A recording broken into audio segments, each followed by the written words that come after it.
오늘 우리에게 주시는 하나님 말씀은 시편 119편입니다.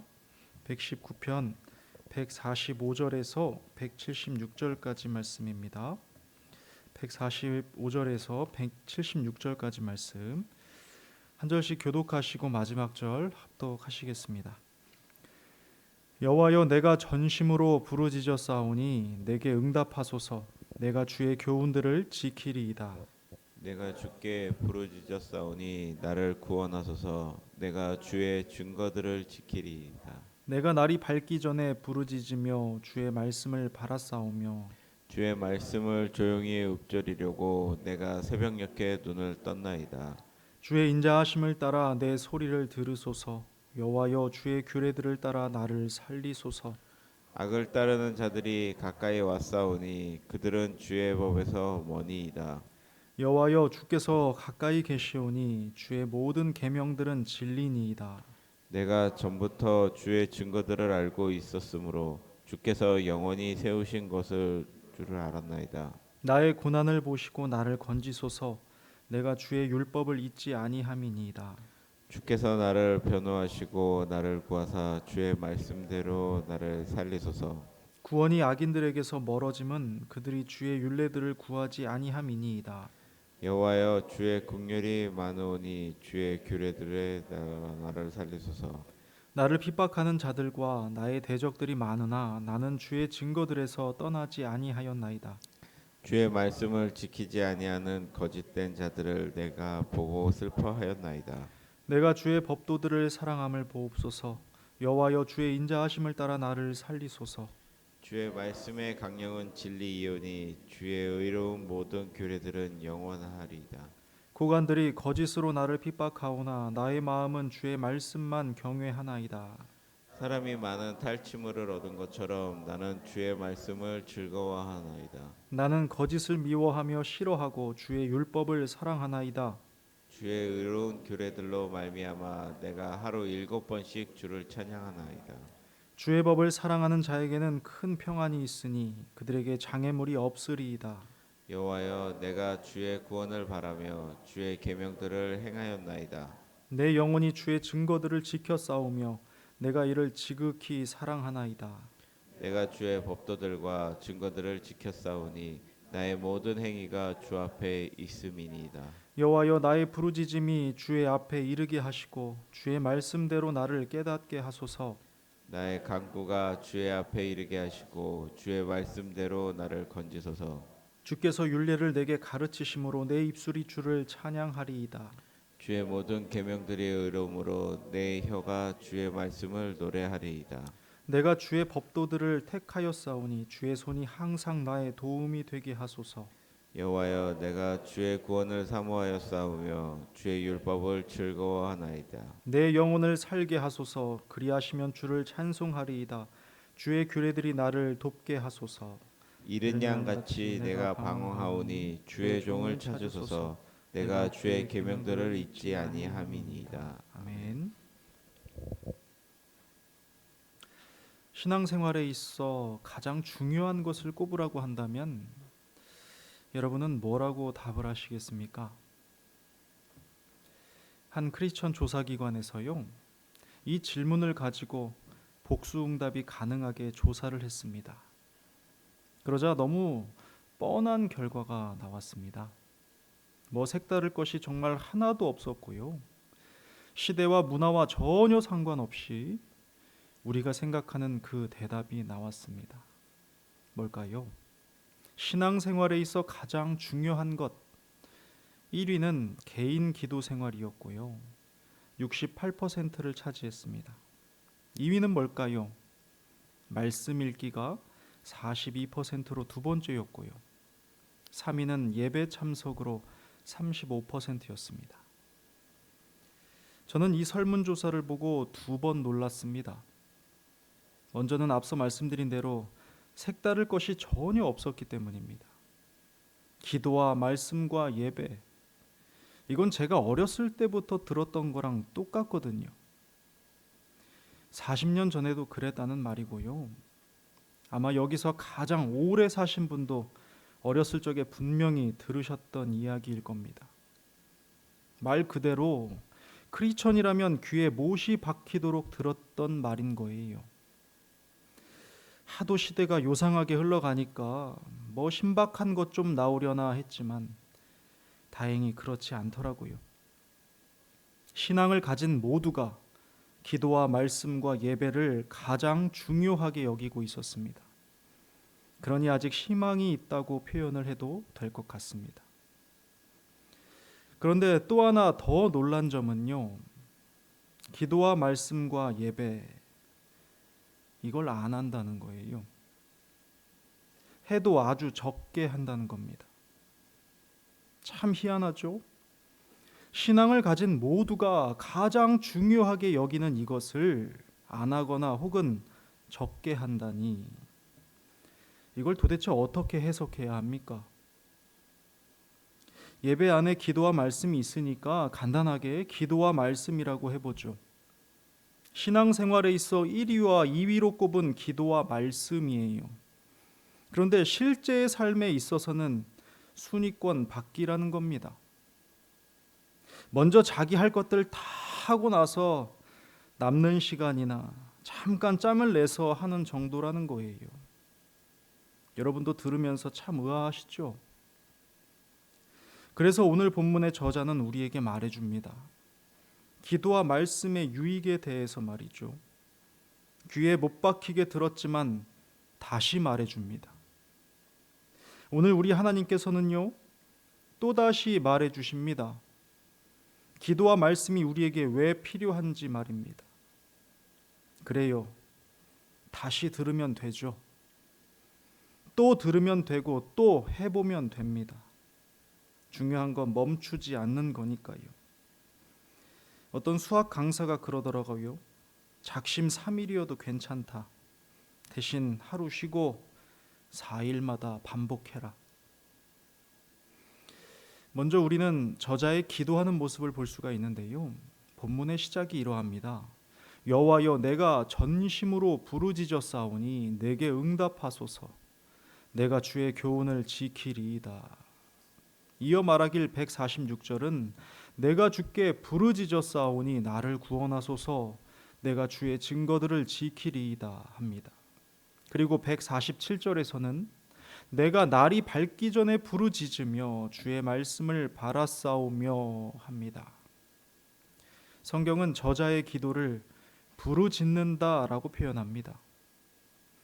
이 부르짖다의 사전적인 의미는요, 격한 감정을 억누르지 못하여 소리를 높이다입니다. 그러니 저자의 기도는 격한 감정과 함께 소리를 마구 높이고 있는 거예요. 그는 지금 전심으로 이렇게 부르짖고 있는 겁니다. 그럼 왜 이러고 있을까요? 상황이 답답해서? 아니면 그동안 쌓였던 감정을 분출하는 중일까요? 아닙니다. 그가 전심으로 부르짖는 이유는 들으시는 분이 있다는 걸 알기 때문입니다. 그렇잖아요. 듣는 사람도 없는데 뭐하러 부르짖겠습니까? 만약 그런다면 이건 그냥 자기 위로일 뿐이겠죠. 그러나 저자는 자기 위안을 하는 게 아닙니다. 그가 말하길 149절입니다. 주의 인자하심을 따라 내 소리를 들으소서. 여호와여 주의 규례들을 따라 나를 살리소서 합니다.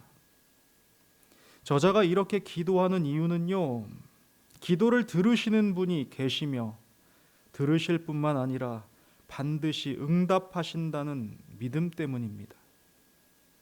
성경에는 이미 이에 대한 수많은 말씀이 기록되어 있지요. 너는 내게 부르짖으라 내가 네게 응답하겠고 네가 알지 못하는 크고 은밀한 일을 네게 보이리라.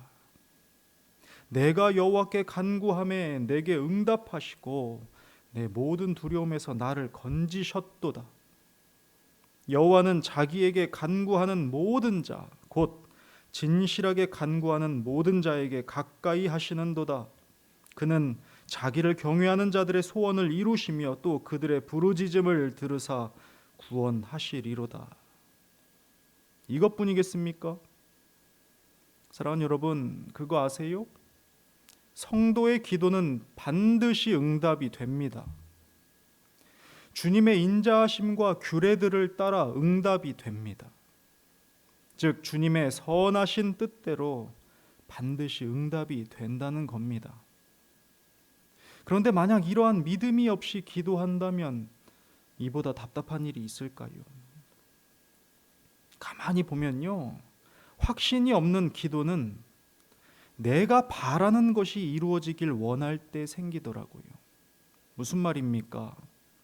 속을 자세히 들여다보면요, 내 욕심에 의해서 구하는 것이기 때문에 스스로도 이 기도에 대한 확신이 없는 겁니다. 여기서 두 가지 오류가 발생하는 거죠. 기도를 하는데 욕심에 의해 구한다. 또 기도의 응답에 대한 확신이 없다. 그러니 결국 기록된 말씀대로 구하여도 받지 못하는 일이 일어납니다. 구하여도 받지 못함은 정욕으로 쓰려고 잘못 구하기 때문이라 하셨기 때문에, 또한 잘못 구할 뿐만 아니라 스스로도 확신이 없는 기도이기 때문에 그렇습니다. 그러나 다행히도 우리는 본문의 저자를 통해 기도의 바른 예를 확인하게 됩니다. 169절부터 173절까지 이어지는 고백을 쉬운 번역으로 한번 들어보십시오. 여호와여, 나의 기도에 귀를 기울이시고 주의 말씀대로 나에게 깨달음을 주소서. 나의 기도를 들으시고 주의 약속대로 나를 구하소서. 주께서 주의 법을 나에게 가르치시니 내가 항상 주를 찬양하겠습니다.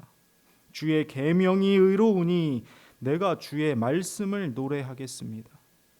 내가 주의 명령을 따르기로 하였으니 주는 항상 나를 도우소서. 아멘. 어떠세요? 느낌이 오십니까? 저자가 무엇을 바탕으로, 무엇을 기반으로 기도하고 있는지 아시겠지요? 말씀입니다. 주께서 하신 말씀, 주님의 약속을 붙들고 부르짖고 있는 것입니다. 여러분 쉽게 생각해 보세요. 하나님의 말씀은 반드시 성취가 됩니다. 그리고 이 말씀은 곧 하나님의 선하신 뜻입니다. 그렇기에 내가 이 말씀에 합한 기도를 한다면, 하나님의 선하신 뜻에 맞추어 기도를 한다면 기도는 반드시 성취가 되는 겁니다. 그렇다면 말씀에 합한 기도와 선하신 뜻에 맞춘 기도를 하기 위해 무엇이 필요할까요? 너무 쉽죠? 제 의견이 아닌 저자의 고백을 그대로 읊어드리겠습니다. 148절, 주의 말씀을 조용히 읊조리려고 내가 새벽녘에 눈을 떴나이다. 151절, 여호와여, 주께서 가까이 계시오니 주의 모든 계명들은 진리니이다. 156절, 여호와여, 주의 긍휼이 많으오니 주의 규례들을 따라 나를 살리소서. 159절, 내가 주의 법도들을 사랑함을 보옵소서. 160절, 주의 말씀의 강령은 진리이오니 주의 의로운 모든 규례들은 영원하리이다. 162절, 사람이 많은 탈취물을 얻은 것처럼 나는 주의 말씀을 즐거워하나이다. 우리 165절은 함께 읽어봤으면 좋겠습니다. 165절입니다. 시작. 주의 법을 사랑하는 자에게는 큰 평안이 있으니 그들에게 장애물이 없으리이다. 오늘 우리가 분명하게 깨닫게 되는 사실은 말씀 없이 말씀대로 기도할 수 없다는 것입니다. 말씀 없이 주님의 선하신 뜻을 알 수가 없다는 것입니다. 그러하기에 기도하기 이전 우리는 말씀으로 먼저 채워져야 합니다. 말씀은 단순히 글자가 아니라 살아있기 때문에, 역동하기 때문에, 그 말씀 자체가 능력이 있기 때문입니다. 사랑하는 여러분, 우리가 신앙생활에서 가장 귀하다 여기는 기도와 말씀, 그리고 예배 생활을 충실히 이루어 가시길 바랍니다. 주의 말씀으로 채움받아 올바른 기도를 하며 주께서 원하시는 예배자로 굳게 서 계시길 주님의 이름으로 축원합니다. 기도하겠습니다. 하나님 아버지, 오늘도 우리에게 부드럽게 말씀하여 주시니 감사합니다. 늘 잊고 사는데도, 늘 실수하고 넘어지며 늘 외면하는데도 그 부드러운 음성은 오늘도 우리를 향합니다. 주의 말씀으로 채워지라고, 그리고 그 말씀을 바탕으로 기도하라고, 그렇게 예배자로 서게 되면 네가 바라고 구하는 모든 것들이 내 안에서 이루어질 것이라 말씀해 주시니 감사합니다. 기쁨과 감사로 확신 가운데 이 말씀 붙잡고 오늘 하루를 살아내게 하옵소서. 감사드리며 예수 그리스도의 이름으로 기도드립니다. 아멘.